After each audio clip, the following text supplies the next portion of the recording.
संजयाणं च भावौ सिद्धों को वंदना। संयम रखिए और प्रशस्त हर आत्म संपदा को। सूत्र कृतांक के स्वाध्याय के लिए उपकृत हूँ। भगवंत व्याख्या शब्द श्रृंखला जिस समय इस प्रकृति में प्रवाहित हुई, उस समय जो भगवान की दृष्टि रही, भगवान का दर्शन रहा, उस दृष्टि और दर्शन के स्पंदन को महसूस कर सके, इसी भावना के साथ उस वाणी का स्वाध्याय। अष्टम अध्ययन वीर्य।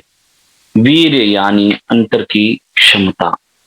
जिसकी क्षमता की पहचान हो गई, जो व्यक्ति अपने भीतर की क्षमता को पहचान कर लेता है, वो अपने क्षमता के अपव्यय से अपने आप को बचाने की यात्रा करता है।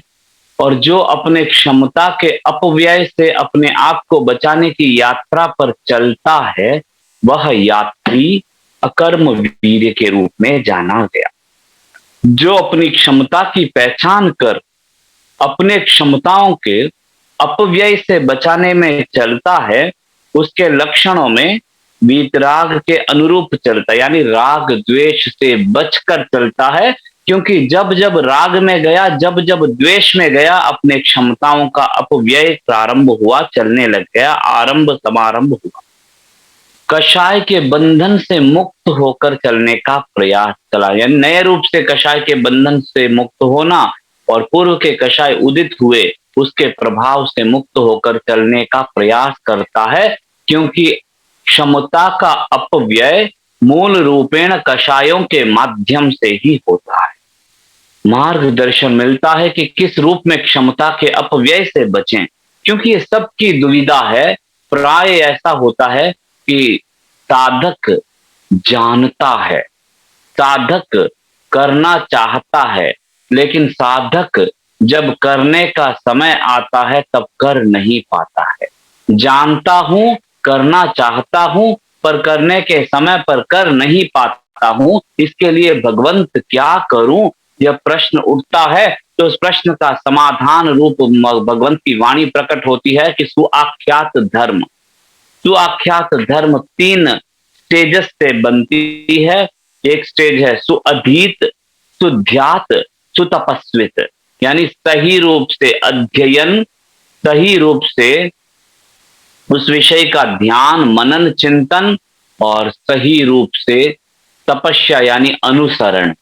सही रूप से पहले जानना, फिर उसको समझना, और जो समझा और जाना है उसको अप्लाई करने की कोशिश करना। जब निमित्त प्राप्त होता है, उदय प्राप्त होता है, इन तीनों का जब मिलन होता है, यानी तीनों का किया जाता है, सही रूप से जाना गया, सही रूप से समझा गया और सही रूप से किया गया, ये तीन सुअधीत सुध्यात सुतपस्वित तीनों होने पर सुआख्यात समीचीन रूप से समीक्षात्मक समझ वाला धर्म उदीप्त होता है, ऐसा मार्गदर्शन मिलता है।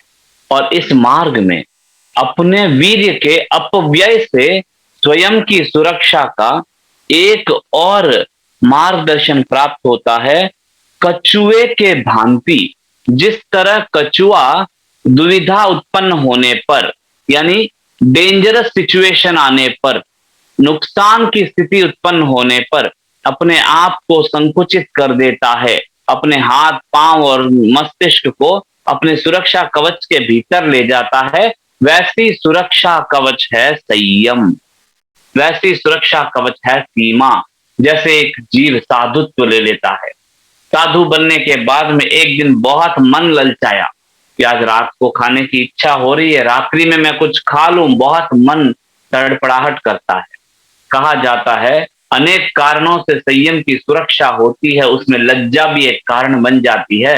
तो वैसे ही साधु के मन में ये भाव आया कि मैं साधु हूं, दीक्षा लिया हूं और रात को खाऊंगा तो लोग क्या कहेंगे। उस भाव से, वो लज्जा से अपने संयम की सुरक्षा हो गई। अब दूसरे दिन जैसे ही प्रभात हुआ, मन में संताप हुआ, प्रायश्चित हुआ, प्रतिक्रमण हुआ, और अपने उस दुविधात्मक कृति से वह मुक्त हो गया। देख, इसी रूप में जैसे कछुआ अपने आप को भीतर संकुचित कर लेता है, वैसे ही यह संयम की सीमा व्यक्ति को अपने वीर्य के अपव्यय से बचाता है। यह संयम एक सुरक्षा कवच है एक साधक के लिए जो अपने वीर्य के अपव्यय से बचना चाहता है। आगे की गाथाओं की ओर बढ़ते हुए संभवतः आज इस वीर्य अध्ययन को विराम देकर आगे प्रस्थान की भावना है। तो इस अध्ययन से हमें यह जानना है कि किस रूप से हम अपने वीर्य के अपव्यय से बचें। ये क्यों जानना है? क्योंकि वीर्य के अपव्यय से बचने पर जीव की क्षमता का विकास होता है। जीव की क्षमता के विकास होने पर जीव के समता का विकास होता है। जीव में समता का विकास होने पर गहन निर्जरा के क्षणों में वह सह पाता है, सहम पाता है। और जितना गहन निर्जरा के क्षणों में वो सह और सहम पाता है, उतनी ही प्रबल निर्जरा कर उत्थान की यात्रा की ओर प्रस्थान कर सकता है। संभवतः ऐसा प्रतीत होता है। एक दृष्टिकोण। दूसरा दृष्टिकोण, जब जब जीव कामुक होता है, जब जब जीव इच्छाओं में जाता है, जब जब जीव वासनाओं की यात्रा करता है, तब तब अपने वीर्य का विनष्ट करता है। जैसे वीर्य की सुरक्षा होती है, वह वीर्य शरीर के कण कण में पहुंचकर ऊर्ध्वारोहण के माध्यम से, यानी वीर्य का ऊपर विहार की यात्रा के माध्यम से शरीर के कण कण को पुष्ट करता है। शरीर का जब कण कण पुष्ट होता है, उस समय उदय में निमित्त प्राप्त होने पर निमित्त जब स्पर्श करता है, उस स्पर्श से वह प्रतिक्रिया से बचकर निवृत्ति में रहने का प्रयास करता है। यह गहरा सिद्धांत है। इसको पुनः पुनः सुनना और पुनः पुनः जानकर अनुसरण करने का प्रयास कर, यानी पुनः पुनः सुनना सुअधीत हो गया, पुनः पुनः समझना सुध्यात हो गया। और जब निमित्त का स्पर्श होता है, उस समय इसको अप्लाई करना, यानी अपने आप को उस प्रवाह से बचाने का प्रयास। तो तपस्वित, वह क्षण तपस्या का बनता है। ये तीनों तपस्या, तीनों होने पर जो अनुभव, जो स्थिति बनती है, वह सुयक्षाय धम्मस्त, भगवंत की वाणी के एक एक शब्द को अपने जीवन में अनुभव कर, जीवन में उतारते हुए दीप समान धर्म को प्रज्वलित करने की यात्रा करनी है। इसीलिए यह स्वाध्याय हो, इसीलिए यह अध्ययन हो, यह निवेदन। 19वीं गाथा की ओर बढ़ते हुए ऊंची नीची और तिरछी दिशाओं में जो कोई त्रस्त और स्थावर प्राणी है, सब अवस्थाओं में उनकी हिंसा से विरत रहे। क्यों विरत रहे? आगे मार्गदर्शन मिलता है। संत निर्वाण माहितम। निर्वाण क्या है? इस संदर्भ में गहन मार्गदर्शन प्राप्त होता है कि शांति है और शांति ही निर्वाण है। निर्वाण को प्राप्त होना यानी शांति को प्राप्त होना। शांति को प्राप्त क्यों? वो सब दिशाओं में जो त्रस्त और स्थावर प्राणी है, उनकी हिंसा से विरत रहे, यानी उनको तकलीफ उत्पन्न हो उससे विरत रहे। विरत रहे यानी सुरक्षा कवच के भीतर रहे। भीतर क्यों रहे? यहाँ सुरक्षा स्वयं की है, आत्मदंड की है। आत्मदंड से बचने का प्रयास करें, क्योंकि आत्मदंड जितना होगा उतना जीवन में, जीव की यात्रा में अशांति होगी। और जैसे जैसे जीव शांति में स्थिर रहता है, शांति की यात्रा में स्थिर रहता है, वह मोक्ष के निकट जाने की संभावना। शांति का अनुभव क्षणिक मोक्ष का अनुभव है और मोक्ष निरंतर शांति का अनुभव है। संभवतः ऐसा लगता है गुरु कृपा से। जेय बुद्धा ऐकंता, जेय बुद्धा अनागया संति तेसिम परित्थानम भूयाणम जगई। जहां लोक में जितने भी बुद्ध हुए हैं और होंगे, वे सारे कैसे हुए हैं? यानी वे शांति को पहचान गए कि हाँ, मैं यही चाहता हूं। इसी शांति के लिए परिवार, व्यापार, पैसा, भोजन आदि आदि सारा कार्य कुछ करता हूं तो मन की शांति के लिए करता हूं। इसकी पहचान कर गए, पहले शांति है, पहचान कर गए। उसके बाद क्या करने पर ये शांति मिलती है उसको जान गए, और उसको जानकर उस यात्रा में अपने चरण चल दिए। वह यात्रा का परिणाम सिद्धत्व होता है, उस यात्रा का परिणाम निर्वाण होता है। शांति है और शांति ही निर्वाण है। संति निर्वाण माहितम, निर्वाण है शांति ही, यानी जिस क्षण जीव शांति में है वह क्षण निर्वाण का क्षण है। जिस क्षण जीव शांति में है वह क्षण मोक्षानुभव का क्षण है, क्षणिक मोक्षानुभव का क्षण है। और यह क्षणिक मोक्षानुभव ही पूर्ण विराम की इच्छा को उत्पन्न कराता है। यह क्षणिक मोक्षानुभव ही संपूर्ण मोक्षानुभव की ओर चलने में तीव्रता संवेग उत्पन्न करता है, संभवतः ऐसा प्रतीत होता है। 10वें कालिक में एक शब्द मिलता है, सव्वे जीवा परमा हम्याये। सब जीव परम धार्मिक है और सब जीव चाहते हैं कि मैं भी सुख में रहूं, शांति में रहूं, यानी मैं भी मोक्ष को चाहूं, लेकिन वो मोक्ष नाम को जानते नहीं है। शांति क्या है उसकी पहचान नहीं होती है, शांति के मार्ग की पहचान नहीं होती है, पर शांति की चाह हर जीव में रहती है। ऐसा मार्गदर्शन 10वें कालिक सूत्र में प्राप्त होता है। प्राणियों का अतिपात न करें, यानी क्या करने पर जीव शांति से की ओर चल सकता है और अशांति से अपना बचाव कर सकता है, उसका विवरण प्राप्त होता है कि प्राणियों का अतिपात न करें। ये प्रथम अनुव्रत है।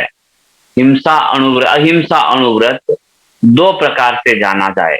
एक अहिंसा अनुव्रत का मूल शब्द है प्राणातिपात। प्राणातिपात यानी प्राणियों का अतिपात न करें। प्राणी का अतिपात कैसे होता है? प्राणी का घात होता है, प्राणी का अतिपात कैसे होता है? जीव अपने आयुष्य अनुसार मृत्यु को प्राप्त करता है। कभी कभी निमित्त मिलने पर वह आयुष्य समय की अपेक्षा शीघ्र विराम को प्राप्त होने की संभावना प्रतीत होती है। उदाहरण में एक मटकी में बहुत सारा पानी भरा हुआ है और मटकी में एक छोटा सा छेद है। उस छेद के माध्यम से निरंतर पानी धीरे धीरे धीरे अपने गति के अनुसार जा रहा है, कम हो रहा है। पानी को आयुष्य समझें और इस मटके को देह समझें। अब उस मटके को हमने 8-10 छेद और कर दिया। जहां पानी का पात हो रहा था, प्रवाह हो रहा था, अपनी गति से चल रहा था, उसमें 7-8 छेद और करने में निमित्त हम बन गए। जैसे ही 7-8 छेद करने में निमित्त बन गए, जो पानी धीरे धीरे निकलता था वो पानी अभी तेजी से निकलने लगा, अतिपात होने लगा।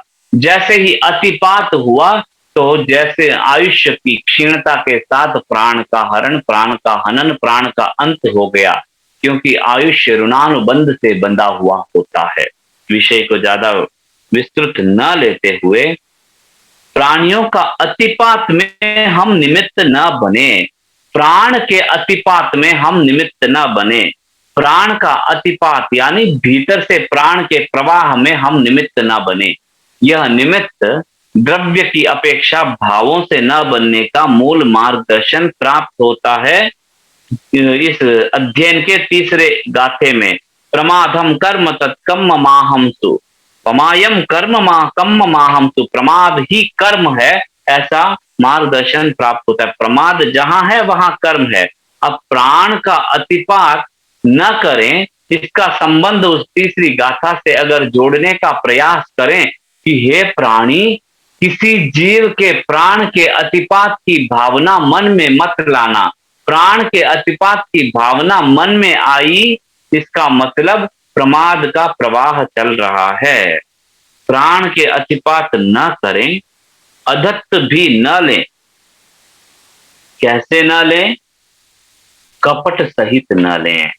अदत्त यानी बिना किसी के दिया हुआ। दत्त यानी बोला जाता है ना, दत्त पुत्र है, यानी मैंने दत्त ले लिया, यानी मैंने उसको स्वीकार किया।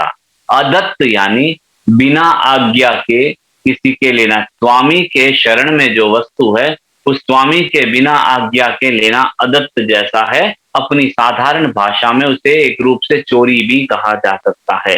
अदत्त भी न लें, कैसे न लें? अद्यनम पिय ना पिए, यानी कपट सहित न लें। जैसे कपट सहित अदत्त और कपट रहित अदत्त का अगर विवरण देखा जाए तो गुरु कृपा से ऐसे प्रतीत होता है जैसे जीवन आवश्यक के लिए जो जो अदत्त किया जाता है वह कपट रहित सा लगता है और अनावश्यक है, और फिर भी हम आकांक्षाओं के परिणामतः जो करते हैं वो कपट सहित अदत्त लगता है। जरूरत तो नहीं है फिर भी मैं उसको लेने की कोशिश कर रहा हूं। तो कपट सहित अदत्त से बचने का प्रयास करें, झूठ न बोलें, अपनी व्याख्या, अपनी वाणी का संयम रखते हुए जीव झूठ न बोलें, इनका अतिक्रमण न करते हुए, इस सीमा का अतिक्रमण न करते हुए जीव जब चलता है तब वह शांति की ओर विहार करता है, वह ही शांति का मार्ग बनता है, संभवतः ऐसा लगता है। महाव्रतों का वाणी से अतिक्रम न करें, मन से भी उनके अतिक्रम की इच्छा न करें, वह सब और से संवृत्त और दांत होकर इंद्रियों का संयम करें। साधु के लिए, मुनि के लिए, मौनी के लिए, यानी जो जीव, जो श्रावक अपने जीवन की यात्रा में कुछ ऐसे क्षण में जाना चाहता है जिस क्षण वह मौनी बने, ऐसे क्षण में जाना चाहता है जहां कर्मों के उदय के परिणाम के क्षण प्रतिक्रिया किए बिना वह मौन में स्थिर रहे, प्रतिक्रिया किए बिना वह एकांत यात्रा करे, ऐसे क्षण में जाने की इच्छा रखने वाला व्यक्ति अपने आप को प्राणियों के अतिपात से सुरक्षित करें, अपने आप को अदत्त से बचाने का प्रयास करें, महाव्रतों का यानी अपने व्रतों की सुरक्षा करते हुए आगे बढ़ने का प्रयास करें, मन से भी उसके अतिक्रमण की इच्छा न करें। और जब इच्छा हो जाए, जब अतिक्रम हो जाए, जब अतिचार हो जाए, जब अनाचार हो जाए तो प्रतिक्रमण कर स्वयं का शुद्ध करने का प्रयास करें। पग पग पर भगवान ने मार्ग और मार्ग के अतिक्रम का मार्गदर्शन दोनों प्रदान किया है कि अतिक्रम न करें, अतिक्रम हो जाए तो प्रतिक्रमण के साथ विशुद्धिकरण करने का प्रयास करें। अगली गाथा की ओर बढ़ते हुए आत्मगुप्त और जितेंद्रिय मुनि किए हुए, किए जाते हुए और किए जाने वाले उस समग्र पाप की अनुमति नहीं देता। जो आत्मगुप्त है, यानी कौन आत्मगुप्त है? जो मन, वचन और काया तीनों की गुप्ती का अनुसरण करता है। जैसे कछुआ अपने हाथ, पांव और चेहरे को अपने भीतर लेकर समाहित कर लेता है, वैसे ही जो साधक अपने बहिर्विहार से मुक्त होकर आत्मा में स्थिर होने का प्रयास करता है वह 18 प्रकार के पापों का, किस चीज का? पाप क्रिया, समग्र पाप की अनुमति नहीं देता। जो अबुद्ध, महाभाग, वीर्य, सकर्म वीर्य में अवस्थित और असम्यक तत्वदर्शी है उनका पराक्रम अशुद्ध और सर्वत्र सफल होता है। मतलब ऐसी भाषा, ऐसी शैली और ऐसी व्याख्या कि जहां कहा गया कि बुद्ध, महाभाग, महावीर और सम्यक्तदर्शी पराक्रम करता है तो शुद्ध और सर्वथा सफल होता है। उसी को रिवर्स में कहा गया कि जो अबुद्ध है, यानी जो बुद्धत्व रहित, समझ के अभाव में है, जो महाभाग है, यानी है तो पूज्य है लेकिन भावों से नहीं, जो वीर्य, सकर्म वीर्य में अवस्थित है, यानी जो उदय के क्षणों में भूल कर प्रमाद में प्रवाहित होता है, उदय के क्षणों में अबुद्धता की वजह से, यानी अज्ञानता की वजह से, महापूज्य, महाभाग की वजह से, यानी जो अपने भीतर अभिमान की भावना की वजह से, सकर्म वीर्य में असम्यक्तदर्शी, यानी जिसको सत्य का बोध नहीं होता, दर्शन नहीं होता, वह भी पराक्रम करता है अशुद्ध और सर्वशः सफल होता है। वह पराक्रम किसमें करता है? अपने अशुद्धि में पराक्रम करता है। यानी दोनों में पराक्रम की अपेक्षा होती है। कषाय के उदय के एक समय प्रतिक्रिया में भी पराक्रम चाहिए और निवृत्ति प्रतिक्रिया रहित होने में भी पराक्रम चाहिए। दोनों में पराक्रम चाहिए। और जो पराक्रम अबुद्ध होकर करता है, सकर्म वीर्य के रूप में करता है, वह कर्म बंधन में सफल होता है। सफलम भवति सर्वशः वह अशुद्धम ते परकंतम। जो अशुद्ध विहार करता है वह कर्म बंध में सफल होता है। इसको कनेक्ट करते हुए देखा जाए तो जब जब कर्म उदय में आता है तो परिणाम प्राप्त होता है। परिणाम मिलता है तो निमित्त भी सामने खड़ा होता है। निमित्त सामने आता है तो जीव उस निमित्त को दोषी मानकर प्रतिक्रिया करने लगता है।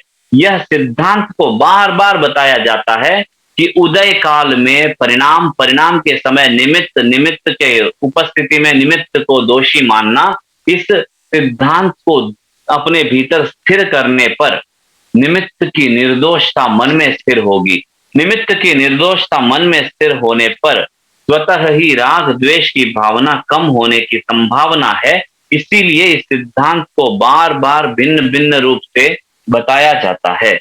तो जो अबुद्ध महाभाग वीर्य, सकर्म वीर्य, यानी अपने पराक्रम को उसमें लगाता है। कैसा पराक्रम?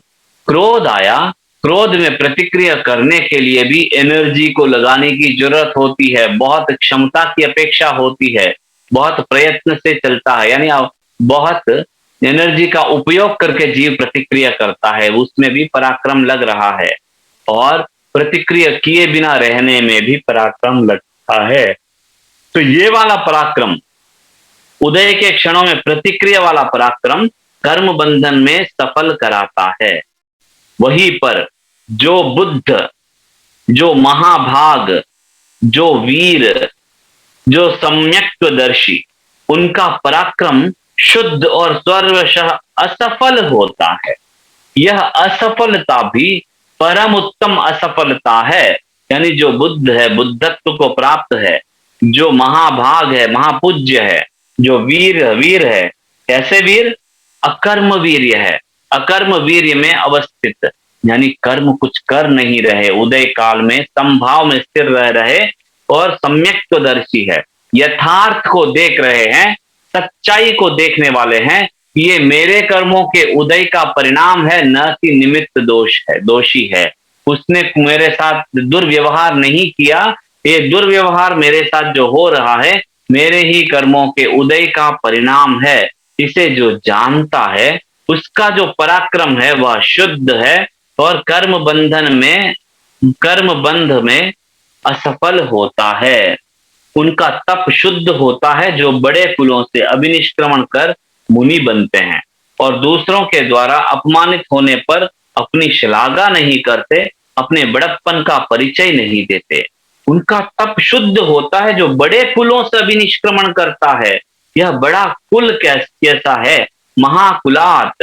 ये कौन सा है? ऐसा कुल है जिसमें से जीव अभिनिष्क्रमण करता है।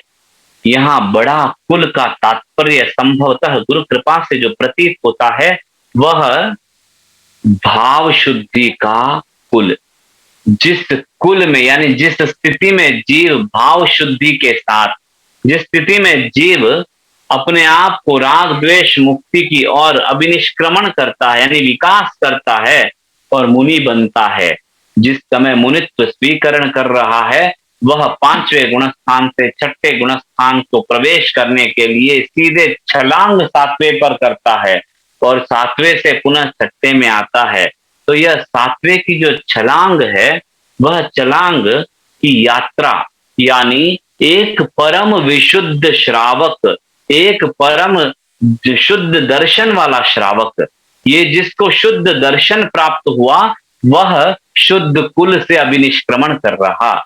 जिसको शुद्ध दर्शन, सम्यक दर्शन प्राप्त हुआ, सच्चाई का बोध प्राप्त हुआ, और जो अभिनिष्क्रमण करता है, विहार करता है, विकास करता है, वो शुद्ध कुल से विकास करते हुए अभिनिष्क्रमण कर मुनि बनते हैं और दूसरों के द्वारा अपमानित होने पर भी अपनी श्लाघा नहीं करते, अपने बड़प्पन का परिचय नहीं देते।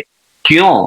दो चीजें आई कि वो दूसरों से अपमानित करने पर अपनी श्लाघा नहीं करते और अपने बड़प्पन का परिचय नहीं देते। इन दोनों को देखा जाए तो पहला विषय, अपनी श्लाघा नहीं करते। क्यों श्लाघा नहीं करते? कोई किसी ने कह दिया कि तुम अमुक अमुक हो, तुम अज्ञानी हो, तुम सम्यकदर्शी नहीं हो, कुछ भी कह दिया, लेकिन जिसने अपने भीतर के सामर्थ्य को पहचान लिया, जिसने अपने भीतर के अपनी क्षमता को जान लिया, उसमें श्लाघा की भावना होती ही नहीं है। क्योंकि उसके मन में यह भाव होता है कि अपने भीतर जो है वह यह सदा से है, अपने भीतर जो है वह कभी भी न लुट सकता है, न घट सकता है, न मिट सकता है और न हट सकता है, ऐसी स्थिति वाला है। इसलिए किसी के अपमानित पर वह स्वयं को हीन अनुभव नहीं करता। जैसे कहा जाता है कि किसी ने कहा कि तुम भैंस हो, अगर किसी ने भैंस कह दिया, तो जब मैं जानता हूं कि मैं उस स्तर का हूं ही नहीं, फिर तुम कुछ भी कहो कुछ फर्क पड़ने वाला नहीं है। लेकिन जो व्यक्ति अपने आप को वह मान लेता है कि हाँ, उसने मुझे भैंस कहा, इसका मतलब मैं भैंस जैसा हूं, अपने आप को वो मान लेता है, वो दुखी होता है। जो दुखी होता है वो श्लाघा का अनुभव करता है और बड़प्पन का परिचय नहीं देता, और ये भी परिचय नहीं देता है कि मेरे भीतर तो अनंत का सामर्थ्य है, मेरे भीतर अनंत ज्ञान का सागर है, मेरे भीतर संपूर्णता की क्षमता है, उसका भी बड़प्पन के साथ परिचय नहीं देता। क्योंकि जिसने अपने भीतर के सत्य को देखा है, वह सबके भीतर के सत्य को देखने लगता है। जिसने अपने भीतर के आत्म सामर्थ्य को जाना है, वह सब जीवों के भीतर के आत्म सामर्थ्य को जानता है। और जो सबके भीतर के आत्म सामर्थ्य की पहचान करने लग जाए, वह उसके भीतर बड़प्पन की भावना आएगी नहीं, अभिमान की भावना आएगी नहीं। क्योंकि अभिमान तब होता है जब मुझे लगता है कि मेरे पास वह है जो किसी के पास नहीं है। वहां अभिमान नहीं होता है, वह ज्ञान का अभिमान भी कभी नहीं होता है। जब जीव देखता है कि जो मेरे भीतर है वो संसार के हर प्राणी के भीतर समान रूप में स्थित है, जब ये भाव प्रकट होता है, तब जीव अभिमान से मुक्त होकर चलने लगता है। तो व्रत पुरुष थोड़ा भोजन करे, थोड़ा जल पिए, थोड़ा बोले, सदा क्षमाशील, शांत, दांत और अनासक्त होकर संयम में रहे। तो व्रत पुरुष जो यथार्थ व्रती है, वह अपनी आवश्यकता के बिना जीव रह नहीं सकता। आवश्यकता की पूर्ति तब तक करना पड़ता है जब तक कर्मों की प्रबलता होती है। आवश्यकता की पूर्ति में भी जीव पराक्रम करता है, कोशिश करता है कि मैं उसको घटाने का प्रयास करूं, समझ के साथ वह तपस्या होती है। आवश्यकता में थोड़ा थोड़ा कम करने पर आवश्यकताओं को पराक्रम से लड़ने की क्षमता जीव में बढ़ती है। ऐसा मार्गदर्शन लगता है कि थोड़ा भोजन करें, थोड़ा जल पिए, थोड़ा बोले, आवश्यकता जितनी है उससे भी कम करने का प्रयास करें। सदा क्षमाशील, शांत, दांत और अनासक्त होकर संयम में रहे। प्रयास संयमी का होना चाहिए कि वह सदा शांत, दांत और अनासक्त होकर अपने संयम की यात्रा करे। ध्यान योग को जान जोगम समाहट्टु, ध्यान योग को सम्यक स्वीकार कर सभी प्रकार से काया का व्युत्सर्ग करें। मोक्ष का तितिक्षा परम साधन है, यह जानकर जीवंत पर्यंत परिव्रजन करें। ध्यान योग को सम्यक स्वीकार कर सभी प्रकार से काया का विसर्ग करें। ध्यान योग यानी अपनी एकाग्रता को सम्यक स्वीकार करें, सम्यक रूप से स्वीकृत भाव में स्थिर होने का प्रयास करें और इस स्वीकार भाव के साथ काया का व्युत्सर्ग करें। यानी निमित्त सामने आया, कर्म उदय का परिणाम हुआ, परिणाम के समय निमित्त सामने आया और अपने ऊपर जो प्रभाव महसूस हो रहा है, उन क्षणों में काया का व्युत्सर्ग करें, कायोत्सर्ग करें, यानी शरीर को शिथिल कर मन को एकाग्रित करने का प्रयास करना चाहिए। बहुत गहरा मार्गदर्शन है। पूरे अध्ययन का ये मूल मार्गदर्शन रखता है कि जिस समय उदय का परिणाम होता है, उस समय शिथिल होकर अपनी एकाग्रता को किसी एक शब्द मंत्र में स्थापित कर दें। जैसे चतुर्विंशति स्थवन लोगस्य के पाठ में स्थिर करने का भाव मार्गदर्शन प्राप्त होता है, वैसे ही अपने आप को किसी एक मंत्र में स्थापित करने का प्रयास करें। तितिक्षा परम साधन है यानी मोक्ष का परम साधन है तितिक्षा। यह जानकर जीवंत पर्यंत परिव्रजन करें। इस गाथा को कल लेकर अगली गाथा में प्रवेश करने का भाव रखता हूं, क्योंकि समय की सीमा है, मात्र संभवतः 2 मिनट बचा है, तो प्रयास करने का भाव होना चाहिए आज के संदर्भ में कि शांति ही निर्वाण है। जीवन में दिन में हम देखें कि कब मैं शांत, कब मेरा मन शांत है, कब मैं शांति में स्थित हूं, वह क्षण में स्थित होने का क्या कारण रहा, किस चीज से मुक्त होने पर मैं शांत हुआ, यह तितिक्षा चलती रहे। शांति ही निर्वाण है, इसकी पहचान बने और क्या करने पर शांति प्राप्त होती है उसे भी जानने का प्रयास करें। आगे की गाथाओं को आगे लेने का भाव रखता हूँ। यथा अवसर यथा समय बताने में कोई त्रुटि हुई, किसी प्रकार का मिथ्या भाव प्रकट किया हो, भगवंत की वाणी के विरुद्ध कोई शब्द, व्याख्या, चिंतन, धारणा अभिव्यक्त किया हो, उन सारे क्षणों के लिए स्वयं से तत्समिच्छा में दुष्कर्म करते हुए, हर निमित्त से अनंत अनंत कृतज्ञता ज्ञापित करते हुए, हर निमित्त को बारंबार क्षमा याचना करता हूँ। ये अध्ययन का श्रवण का मूल लक्ष्य बने कि हमारे यथा अवसर क्षण में आचरण। इसी भावना के साथ विराम विश्राम। ओम अरहम, ओम अरहम, ओम अरहम।